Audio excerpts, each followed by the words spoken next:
नमस्ते। आज बात करते हैं एक ऐसे देश की जहां तरक्की पैसों से नहीं बल्कि खुशी से नापी जाती है।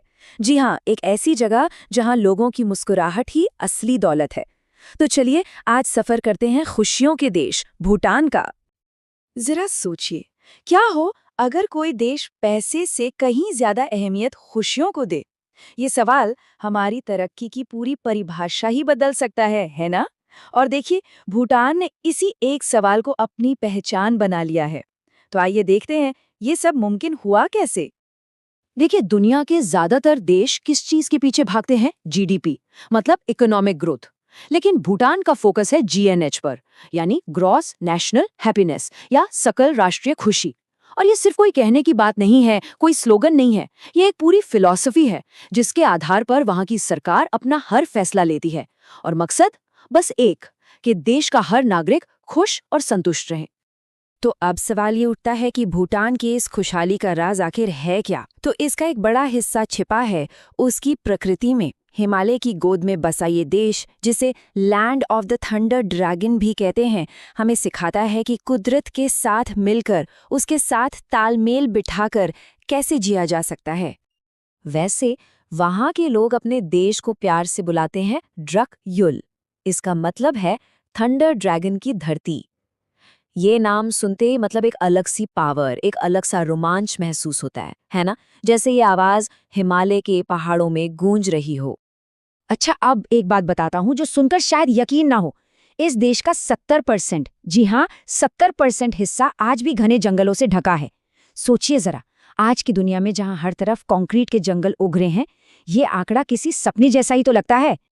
और सुनिए, ये कोई इत्तेफाक नहीं है, ये एक सोची समझी पॉलिसी है। भूटान के संविधान में बाकायदा ये लिखा हुआ है कि देश का कम से कम 60% हिस्सा हमेशा जंगलों से ढका रहना चाहिए। मतलब यहाँ पर्यावरण की रक्षा सिर्फ एक जिम्मेदारी नहीं बल्कि एक सख्त कानून है। तो ये तो हुई प्रकृति की बात। अब आते हैं यहाँ के लोगों और उनकी जीवन शैली पर। भूटान की जो अनोखी लाइफस्टाइल है ना, वो सिखाती है कि असली खुशी सादगी में है। यहाँ की संस्कृति, यहाँ की परंपराएं, सब कुछ उसी जीएनएच वाली सोच को दिखाती हैं, जहाँ लोग संतोष के साथ जीना जानते हैं। यहाँ के कुछ रीति रिवाज तो सच में हैरान कर देते हैं। जरा सोचिए, आमतौर पर शादी के बाद दुल्हन विदा होती है ना? पर भूटान में कई जगहों पर दूल्हा अपना घर छोड़कर पत्नी के घर रहने जाता है। और जन्मदिन की बात करें तो वो तो और भी दिलचस्प है। यहाँ कोई अपना बर्थडे अलग अलग नहीं मनाता, पूरा का पूरा देश नए साल के दिन एक साथ अपना जन्मदिन मनाता है। कमाल है ना? अब देखिए, भूटान ने हमेशा अपनी संस्कृति को बाहरी दुनिया के असर से बचाकर रखने की कोशिश की है। इसी वजह से 1974 तक तो यहाँ टूरिस्ट को आने की इजाज़त ही नहीं थी। और टीवी और इंटरनेट जैसी चीज़ें, वो भी यहाँ 1999 में पहली बार आईं। ये दिखाता है कि ये देश अपनी जड़ों को, अपनी परंपराओं को कितना ज्यादा महत्व देता है। अच्छा, अब जरा बात करते हैं भूटान के कुछ कानूनों की, जो देश की ही तरह काफी अनोखे हैं। और ये सारे कानून खुशहाली और प्रकृति की रक्षा को बढ़ावा देने के लिए ही बनाए गए हैं। चलिए कुछ उदाहरण देखते हैं। जरा सोचिए एक ऐसी राजधानी के बारे में जहां एक भी ट्रैफिक लाइट नहीं है। जी हाँ, राजधानी थिम्फू में आज भी ट्रैफिक पुलिस ही इशारों से गाड़ियां कंट्रोल करती है, ताकि शहर की रफ्तार इंसानी बनी रहे, मशीनी नहीं। इतना ही नहीं, यहाँ 25 साल से भी ज्यादा समय से प्लास्टिक बैग्स पर पूरी तरह बैन है। तंबाकू की बिक्री पर पाबंदी है। और अगर किसी ने किसी लुप्तप्राय जानवर को नुकसान पहुंचाया तो उसे उम्र कैद तक हो सकती है। तो इन सब बातों को सुनकर ऐसा लग सकता है कि क्या भूटान आज भी पुरानी दुनिया में जी रहा है? तो इसका जवाब है बिल्कुल नहीं। असल में भूटान ने मॉडर्निटी और ट्रेडिशन, यानी आधुनिकता और परंपरा के बीच एक बहुत ही खूबसूरत बैलेंस बनाया है। यहाँ विकास भी हो रहा है और अपनी संस्कृति का सम्मान भी।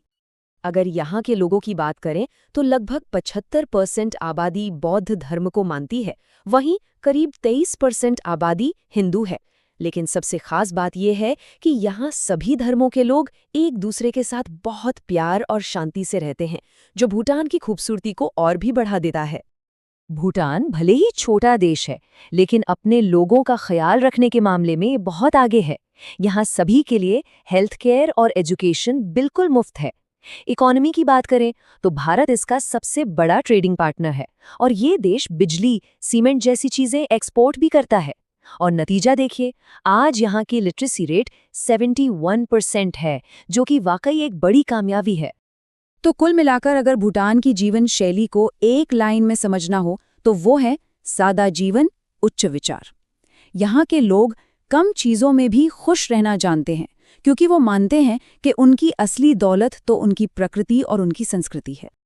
तो आखिर में आज की इस भागदौड़ भरी दुनिया में, जहाँ हर कोई बस पैसे और चीज़ों के पीछे भाग रहा है, भूटान हमें रुककर सोचने का एक मौका देता है।